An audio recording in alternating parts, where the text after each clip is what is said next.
Confiamos en el Espíritu Santo, que no solo habla y habló a través de los profetas, sino también a veces a través de un niño, de una burra y de otros personajes.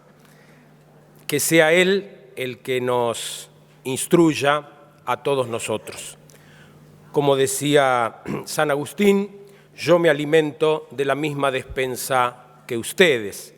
De modo que lo que vamos a tratar de hacer es un acercamiento a esto de palabra de Dios, don y tarea. Voy a tratar de ser breve, cosa que a mí me cuesta un poco, para que haya más tiempo para las preguntas, que creo que son en realidad lo más interesante de estos encuentros. Ustedes saben el gran milagro que Dios ha hecho en estos últimos tiempos. Encontró a un argentino humilde y ahora lo hizo papa.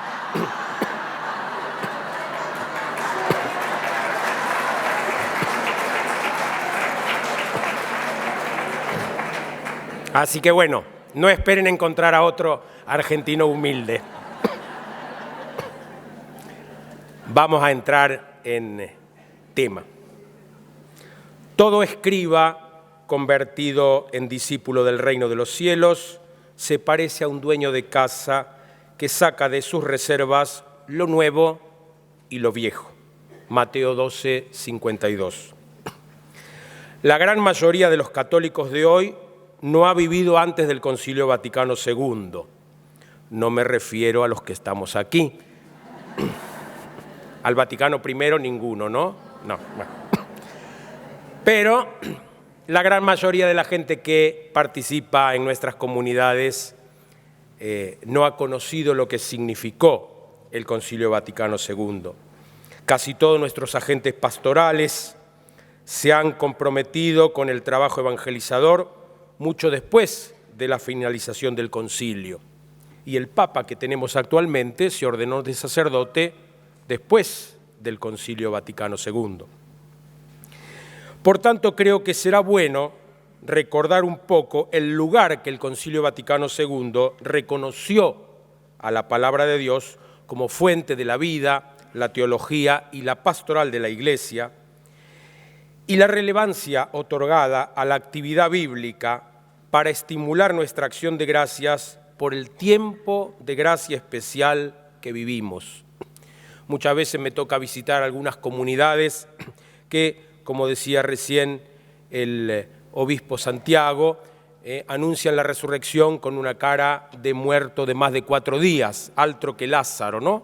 Huele mal, decía Marta. Y muchas veces así estamos también nosotros. Sentimos que este no es un momento de gracia eclesial, sin embargo yo creo que lo es. Si este encuentro se hubiera realizado 50 años atrás, posiblemente habría más gente, pero seguramente no sería un laico el que diera esta conferencia.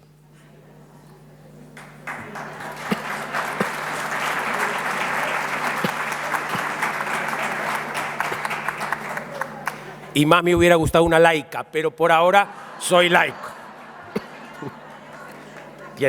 Así me decía no hace mucho una religiosa, yo visitaba su casa, una casa de retiro, y dice, rece por nosotras, este era nuestro noviciado. Cuando yo hice el noviciado éramos 40 novicias y ahora tenemos solamente una.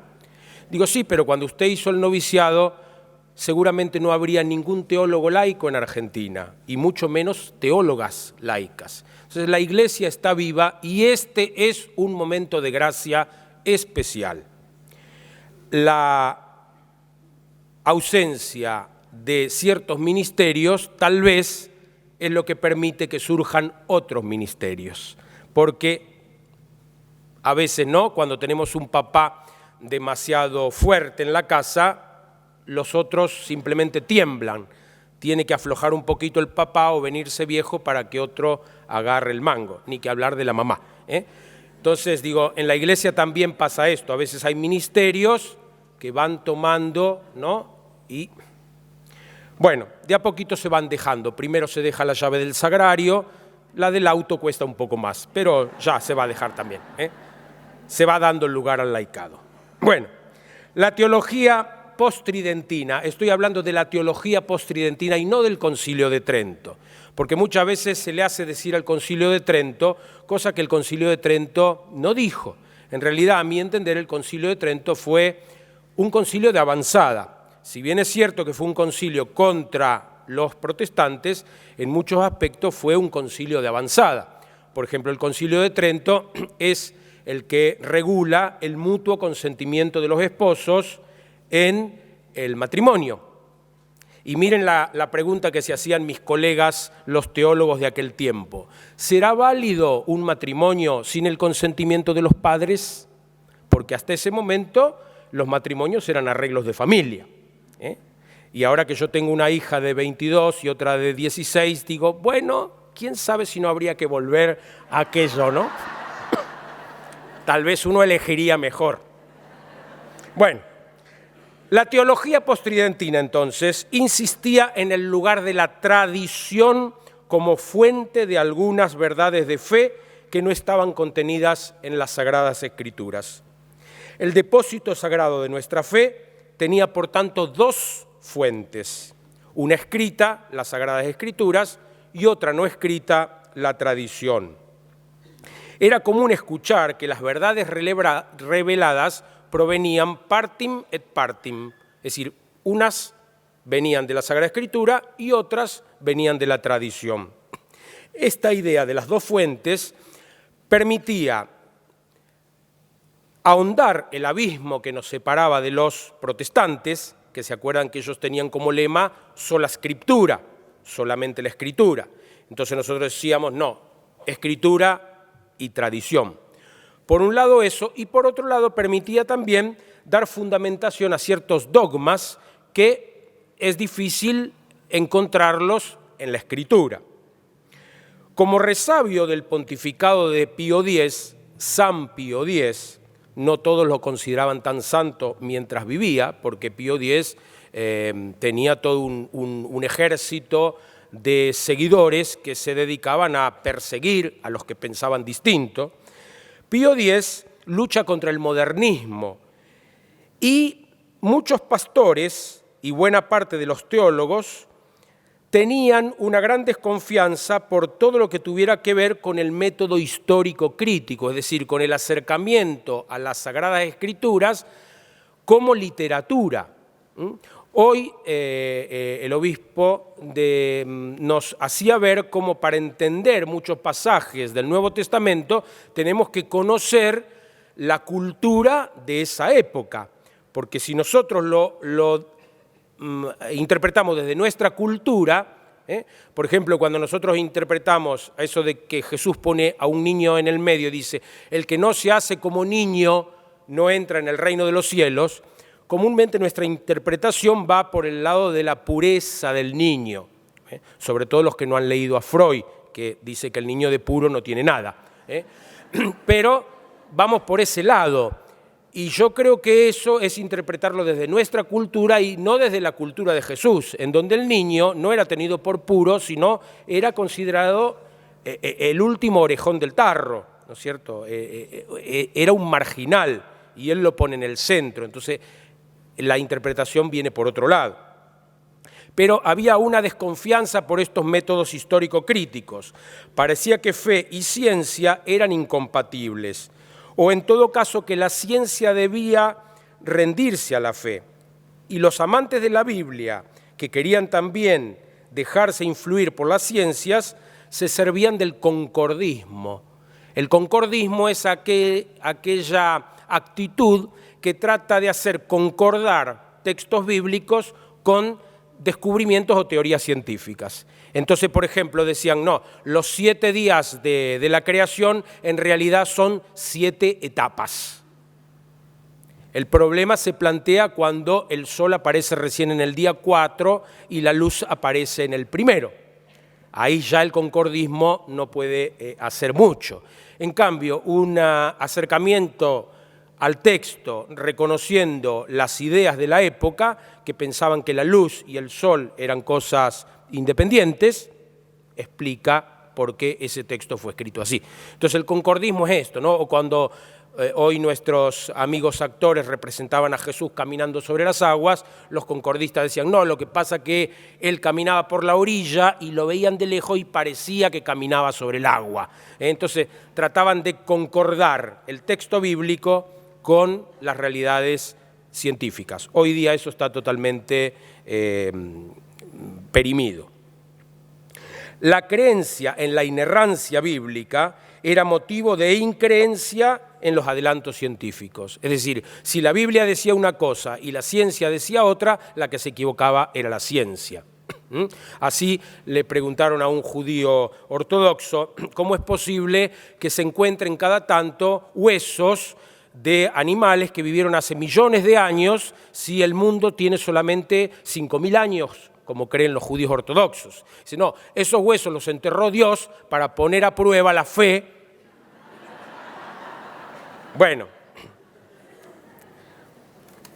entre nosotros no pensamos así, ¿no? Pero a veces pensamos de cada manera que, digamos, uno dice, realmente qué suerte que haya gente que todavía siga creyendo a pesar de lo que nos escuchan decir, ¿no? Porque ¿qué tiene que ver nuestro discurso con ese Dios Padre del que nos hablaba Jesús?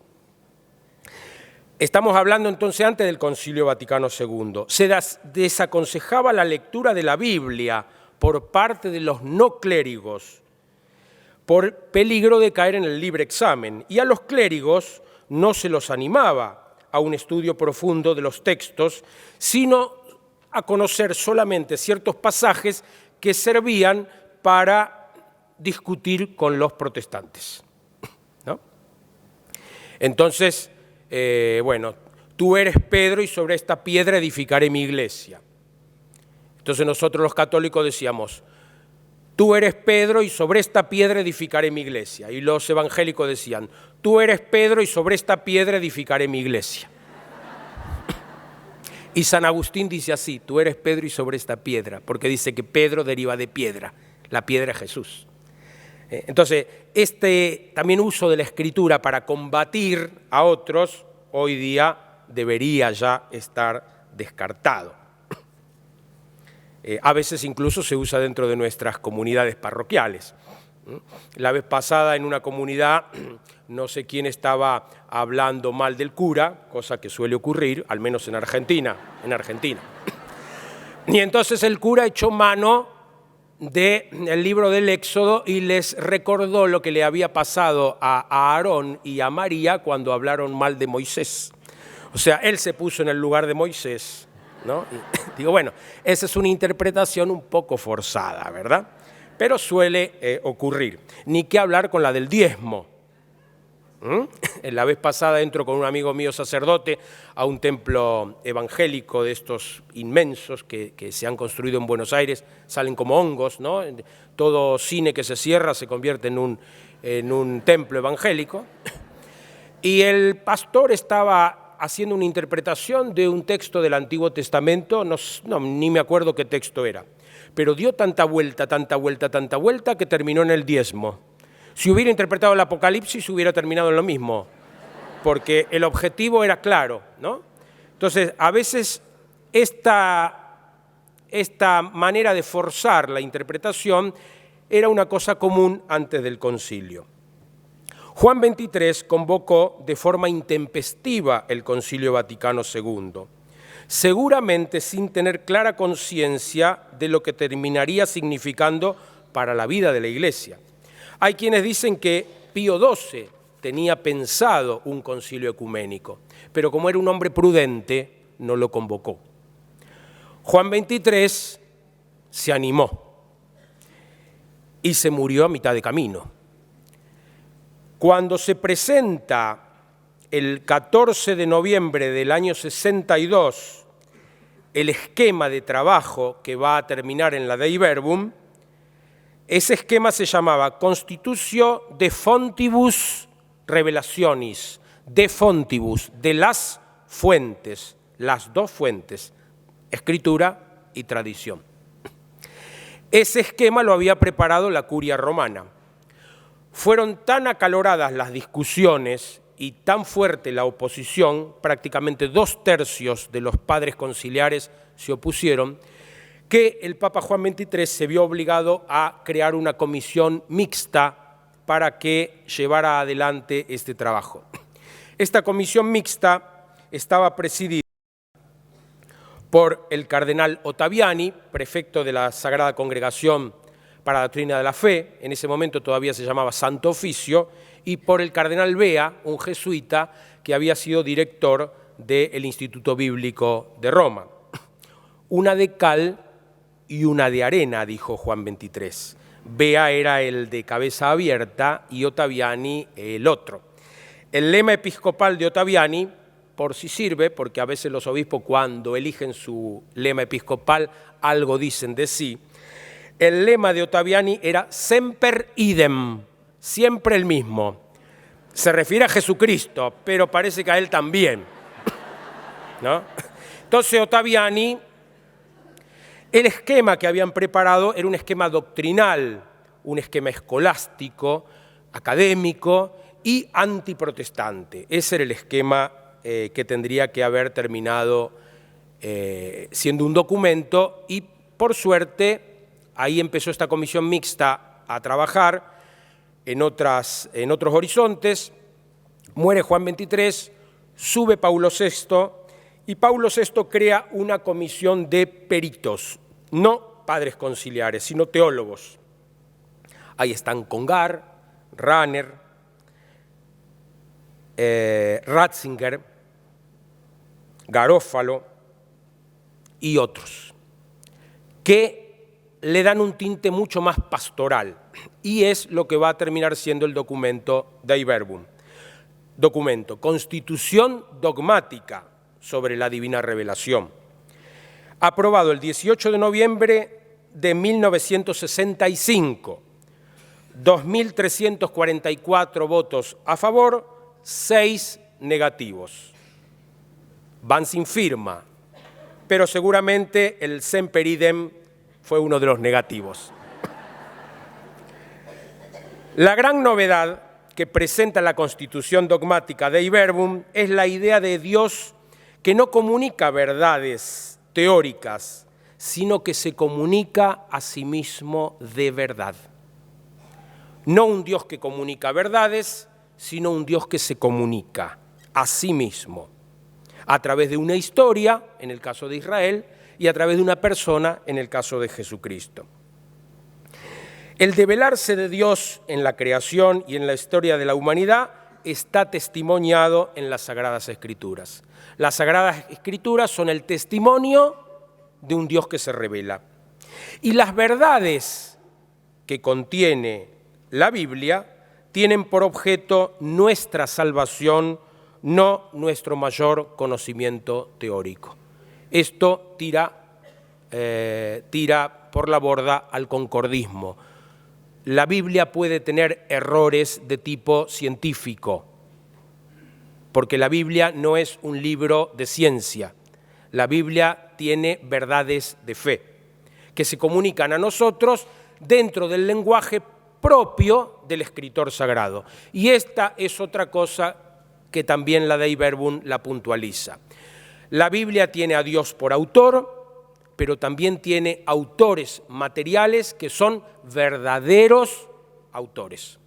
Por eso los géneros literarios, que tanto le preocupaban a San Pío X y que recién Pío XII le va a dar cabida, en el Concilio Vaticano II son legitimados. Nosotros hoy día, para acercarnos a un texto, tenemos que ver en qué género literario se presenta. No es lo mismo interpretar una poesía que interpretar una parábola o interpretar una narración.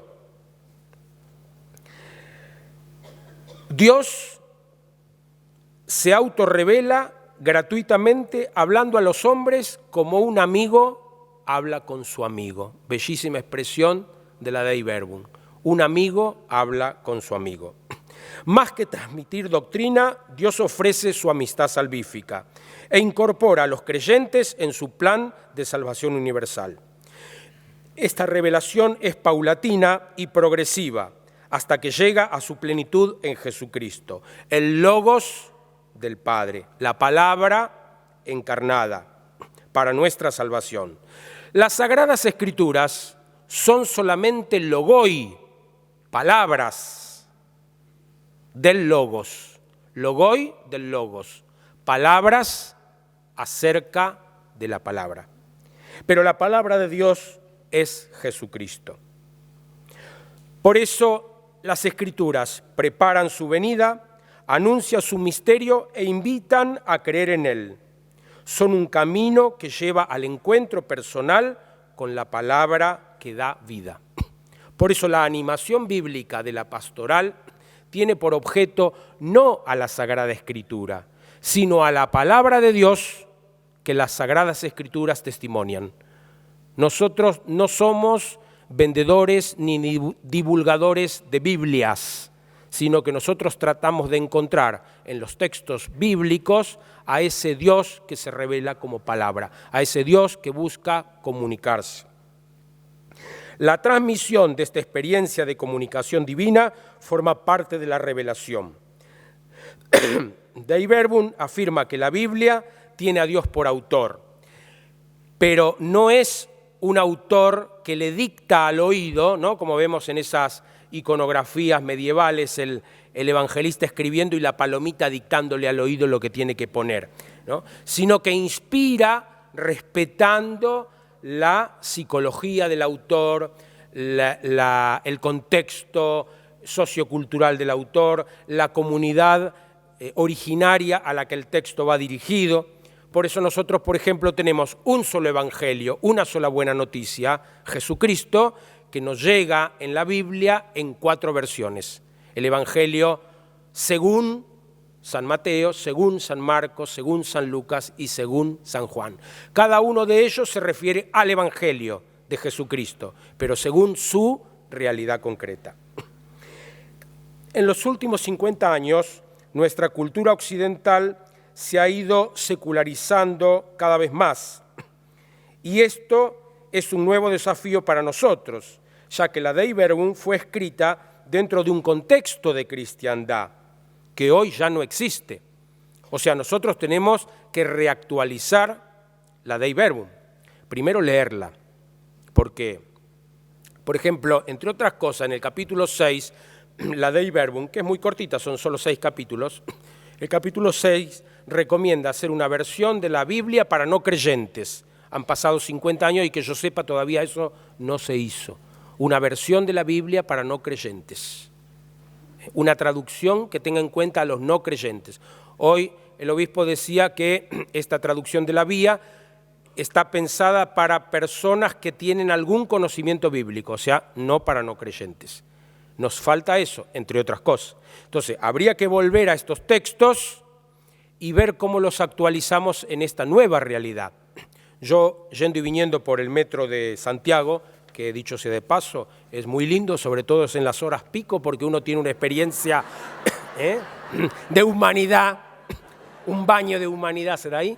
Bueno, pero todas las estaciones que tienen nomenclatura religiosa, todos los nombres religiosos que tienen las estaciones. Si hoy tuvieran que hacer de nuevo esas estaciones, quién sabe si le pondrían esos nombres o los llamarían con nombres de artistas o no sé, ¿no? de otras personas que fueran más significativas. ¿Quién es San Pablo? Le preguntan a uno. La última estación de la línea... Seguramente. San Expedito tiene más suerte, es más conocido. Bueno, Benedicto XVI, en la Verbum Domini, 40 años después del concilio, dice que comunicar la alegría que se produce en el encuentro con la persona de Cristo, palabra de Dios, presente en medio de nosotros, es un don y una tarea imprescindible para la Iglesia. Don y tarea. Es un don el que reconozcamos, gracias al Concilio Vaticano II, el lugar de la palabra en la Iglesia. Hoy nuestros hermanos los actores nos representaron este milagro o señal, si leemos en el Evangelio de Juan, de Jesús, e hicieron una buena bajada a nuestro a nuestra realidad de congreso, porque este congreso está en torno a la palabra de Dios. Entonces dicen, quien coma de este pan, la tradición católico-romana siempre ha interpretado esto relacionándolo con la Eucaristía. Entonces para nosotros alimentarnos con el cuerpo y la sangre de Cristo es recibir el pan y el vino consagrados. Pero el Concilio Vaticano II nos vuelve a hablar de un solo Jesucristo que se ofrece en una doble mesa. Entonces también nosotros nos alimentamos cuando escuchamos con fe las Escrituras. Entonces también ahí recibimos a Cristo, al único Cristo. Verbum Domini es una exhortación apostólica que intenta entusiasmarnos con esta idea de acercarnos a las Escrituras buscando el encuentro personal con Dios. Ese encuentro que siempre va a derivar en una auténtica conversión personal y lo que tanto insiste ahora nuestro Papa Francisco, conversión pastoral, cambio de mente y de corazón a partir de la lectura orada de las Escrituras. Este documento debe ser entendido en continuidad con el sínodo precedente sobre la Eucaristía. El sínodo ese se llamaba Eucaristía como fuente y culmen de la misión de la Iglesia. Y ahora se habla de la palabra también como fuente de vida para la Iglesia. En la Eucaristía y en la palabra nos conectamos con Jesucristo. Verbum Domini consta de 3 partes, Verbum Dei, Verbum in Ecclesia y Verbum Mundo. En la primera parte se recuerda que la expresión palabra de Dios es análoga, o sea, que se admiten diferentes significados. Jesucristo, la creación, la historia de salvación, cada persona, las Sagradas Escrituras son palabra de Dios. San Agustín decía, Dios escribió un libro, la creación. Como algunos no entendieron, tuvo que escribir un segundo libro, las Sagradas Escrituras. Pero para Agustín el primer libro que Dios escribe es la creación. ¿Y quién de nosotros, cuando todavía se veían mariposas, aunque he visto por aquí dando vuelta algunas mariposas, ya en Buenos Aires hay otro tipo de mariposa, pero estas que no. Y cuando uno ve una mariposa, cuando uno ve una flor, cuando uno ve, ¿no?, acá estos ciruelos, cerezos y demás que están ahora todos florecidos, ¿cómo no creer en Dios? ¿Cómo no creer en Dios? Entonces, este es el primer libro. Y el segundo libro, las Escrituras. Pero hoy día también tenemos otros libros. Hemos descubierto que muchas veces nuestros hermanos también son Sagrada Escritura para nosotros, son lugar de encuentro con Dios. Después del Concilio Vaticano II también se habla mucho de los signos de los tiempos. En los signos de los tiempos también tenemos que encontrar palabra de Dios. El tema es cómo uno discierne, ¿no? Por eso se hablaba hoy de escuela de interpretación, cómo se interpreta. No hace mucho fui a un encuentro de jóvenes y en el momento de las preguntas un joven dice, ¿está bien eso de abrir la Biblia cuando uno quiere resolver una situación para ver lo que Dios quiere decir en ese momento? Digo, bueno, eso siempre es un poco peligroso. Eso podría llegar a ser tentar a Dios. Porque supongamos que yo, que soy casado, ¿no?, tengo a veces esos intríngulis que solemos tener en las parejas, ¿no?, cuando a uno le entran ganas de enviudar. No sé si alguno lo ha sentido por ahí, esa sensación. Yo sé que las religiosas y los religiosos no tienen esa sensación, tienen otras, ¿no? Y a veces tienen la suerte de cambiar de comunidad, nosotros no tenemos tan fácil eso, ¿no? Entonces uno está con ese intríngulis y dice, bueno, voy a consultar las Sagradas Escrituras, a ver lo que me dicen. Y abro y dice, lo que has de hacer, hazlo pronto. Consulté las Escrituras. Entonces, ese es el gran peligro que muchas veces nosotros tenemos, ¿no? De hacer una interpretación que termina diciendo lo que nosotros queremos decir. suele ocurrir, no sé si les ha pasado a ustedes tratar con algún teólogo o algún pastor de estos que hablan de Dios como si vinieran de tomar el té con la Santísima Trinidad. Tienen una claridad de conceptos, ¿no? Y bueno, la voluntad de Dios es tal y tal cosa. ¡Ah, qué suerte que tiene de saberlo así! Comúnmente coincide bastante con la voluntad de ellos, ¿no? Pero, en cambio, lo que nos dice Benedicto en la Verbum Domini, que la palabra de Dios tiene que cuestionarnos, tiene que invitarnos a la conversión, ver qué nos quiere decir Dios hoy a través de su palabra. La palabra de Dios precede y supera la Escritura, y lo que en ella se testimonia no es algo del pasado, sino lo que Dios nos dice hoy a través de ellas. Necesitamos recurrir al pasado para el primer acercamiento con el texto, lo que decíamos recién con el tema de los niños. Necesitamos entender qué era un niño para Jesús, qué era un niño para Jesús, para poder después aplicar eso a nosotros. Porque si interpretamos que el niño es la pureza, bueno, más de uno va a quedar fuera. Ahora, si interpretamos que el niño es el último, el marginado, ¿quién por H o por B en algún momento de su vida no se ha sentido un poco marginado? Y entonces ahí es donde entra en contacto con el texto. Dios toma la iniciativa del diálogo. El Papa Francisco, con sus famosos neologismos, estas palabras que va inventando, dice que Dios nos primerea, Dios sale al encuentro. Las mujeres cuando iban al sepulcro estaban preocupadas por quién iba a mover la piedra, no pensaban encontrarse con Jesús. Y la piedra ya había sido movida y Jesús les sale al encuentro. Y así pasa también con las Escrituras. Uno piensa, bueno, ¿quién me va a explicar este texto tan difícil?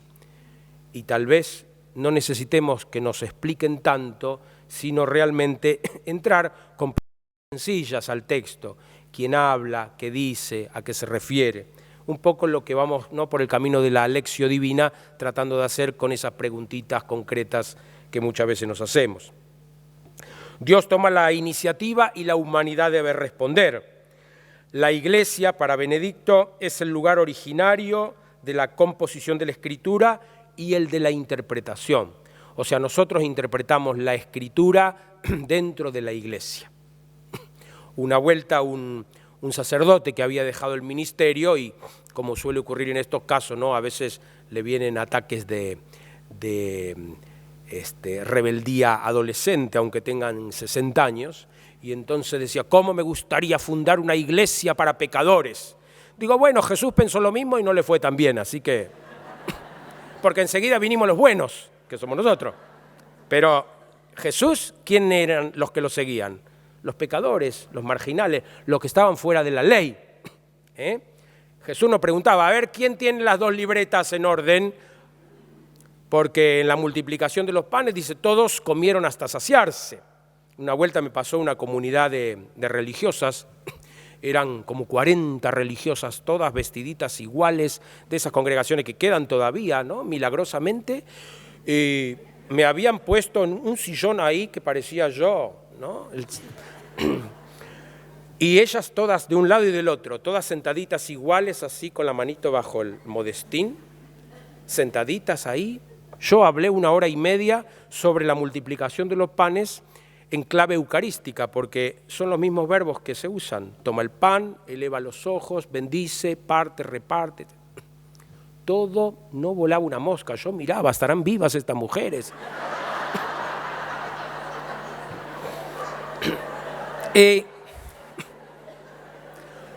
Como soy malo, y ya algunos me conocen, ¿no?, algunas hermanas ya saben que soy malo y me gusta siempre, ¿no?, dejar clavada una espinita para...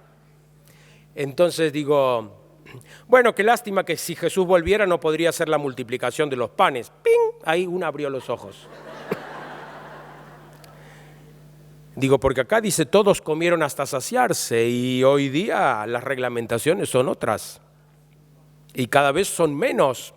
Digo, algún cura sin conciencia y ustedes, y después ya nadie va a poder comulgar, porque por H o por B todos estamos fuera del plato. Entonces ahí se armó un tole-tole que creo que todavía sigue, pero ya no me invitaron más. Ellas me entendieron bien. Bueno, pero ven, esto yo creo que es un poco lo que significa la conversión pastoral. Volver a estos textos y ver qué nos están diciendo estos textos a nosotros.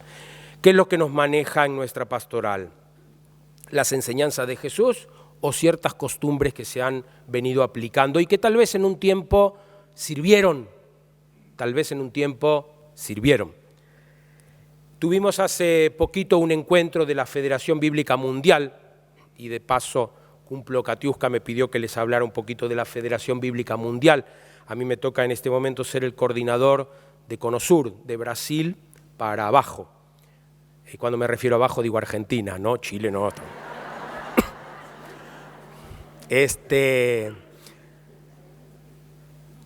La Federación Bíblica Católica fue fundada por Paulo VI, ayudado por el cardenal Bea. Acá no lo llamó a Ottaviani, ya no lo llamó a Ottaviani, Paulo VI. La idea era que esta federación garantizara la aplicación de la Dei Verbum, sobre todo el capítulo 6 de la Dei Verbum, ¿no?, que va a desembocar después en la animación bíblica. Y Paulo VI hace que esta federación dependa del Pontificio Consejo para la Unidad de los Cristianos, o sea que nos mete dentro del diálogo con los otros cristianos, porque ahí también está el tema de federación bíblica, de sociedades bíblicas y todo el trabajo que Sociedades Bíblicas hace para la difusión de la Sagrada Escritura. Entonces nosotros seríamos el nexo con sociedades bíblicas. Nos hace depender de ese organismo vaticano, pero no pone la sede en Roma, sino en Alemania. Algunos dicen que porque en Alemania había más plata para hacer Biblias. Otros dicen que había más aire, corría más aire en Alemania en ese tiempo, ¿no? Pero siempre la Federación Bíblica fue un poco un ámbito de mayor libertad, de mayor diálogo, de mayor acercamiento con las culturas.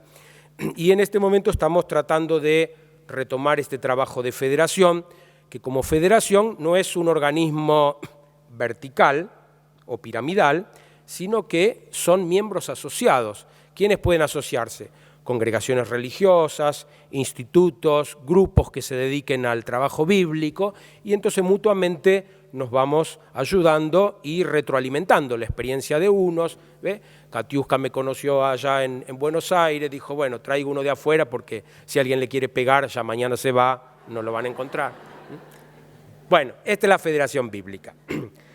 La Federación Bíblica, entonces, tiene como finalidad la aplicación, la concreción, la cristalización de este documento, que como decíamos hace un rato, estamos en una cultura distinta de la cultura en la que fue escrito.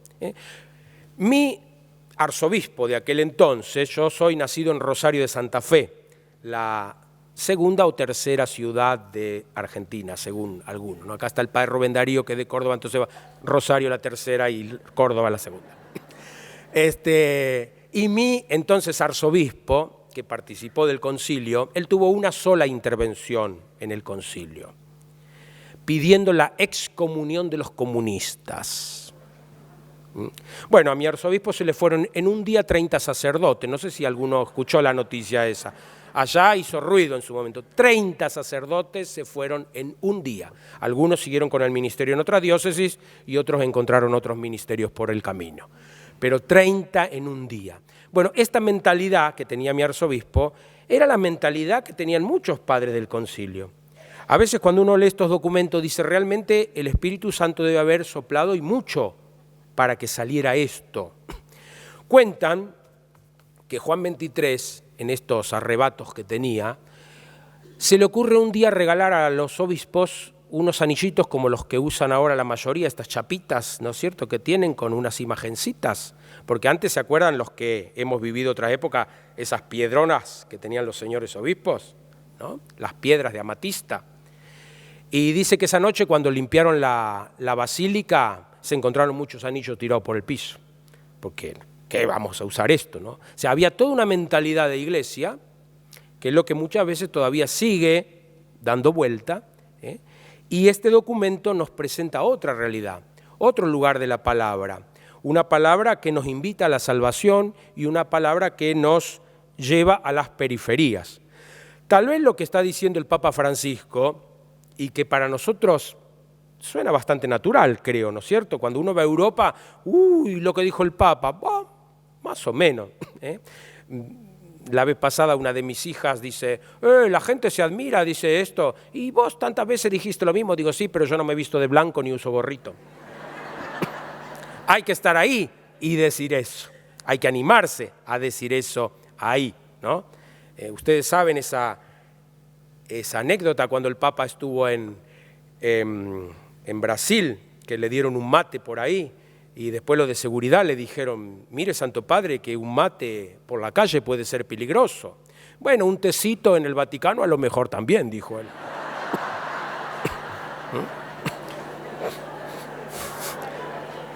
Entonces, digo, me parece que el gran desafío nuestro ahora es ver cómo aplicar este documento. Para ir cerrando mi exposición, también yo después le dejo esto, ya lo mandé por escrito, lo pueden ver, pero para dar lugar así a intervención de otros, yo quisiera comparar esto con la liturgia. La mayoría de nosotros se mueve en ámbitos litúrgicos. Nosotros sabemos que después del concilio hay una nueva liturgia, hay nuevos libros. Sin embargo, muchas veces celebramos la liturgia con los libros nuevos, pero con la mentalidad vieja.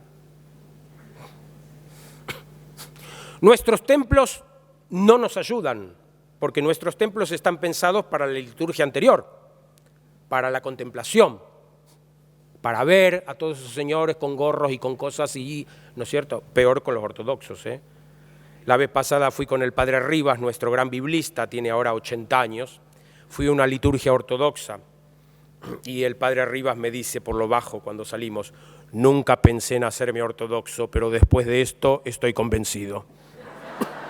Porque ahí sí hay que sacarse y ponerse las cosas y van y vienen para un lado y para el otro. Bueno, una liturgia para ser vista. Nuestra liturgia es para ser participada. Se habla de participación. Hace poquito en Argentina fui a ver un templo nuevo que se hizo justo en la Universidad Católica de Argentina. No tenía templo propio, hicieron un templo moderno. Yo me imaginé que cuando entrara me iba a encontrar con, no sé, un altar en el centro, por ejemplo, los bancos ubicados de otra manera. No, era todo muy moderno, pero era lo mismo, era igual.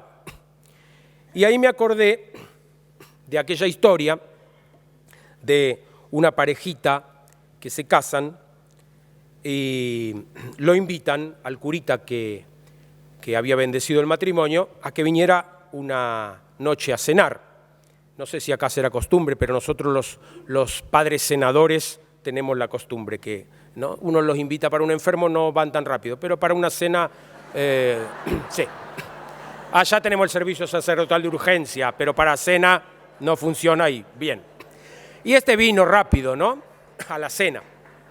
Y cuando llega, un rato antes, y la chica, como la mayoría de las chicas modernas, y de los chicos modernos, porque ahora los chicos también cocinamos, pensamos que se cocina rápido todo, ¿no? Y entonces 5 minutos antes queremos hacer las cosas. Y entonces pensaba hacer una carne al horno, toma un corte de carne, nosotros allá le llamamos lomito, no sé cómo le dirán acá, y le corta las 2 puntas y lo mete en el horno. Entonces el cura le pregunta, ¿por qué le cortaste las puntas? Bueno, porque mi mamá siempre le corta las puntas. Y la mamá vino a cenar. Entonces el cura, ni bien llega la señora, la saluda y, curioso, le pregunta, señora, ¿usted cuando hace el lomito le corta las puntas? Sí, siempre. ¿Por qué? Mi mamá lo hacía así. Por suerte, y gracias a la medicina moderna, que no expulsa demonios, sino que vende fármacos, la viejita estaba viva y vino a cenar también. Entonces el curita le pregunta, abuela, ¿usted cuando cocinaba, le cortaba las puntas al lomito? Sí, mijito, siempre. ¿Por qué? Mi horno era chiquito.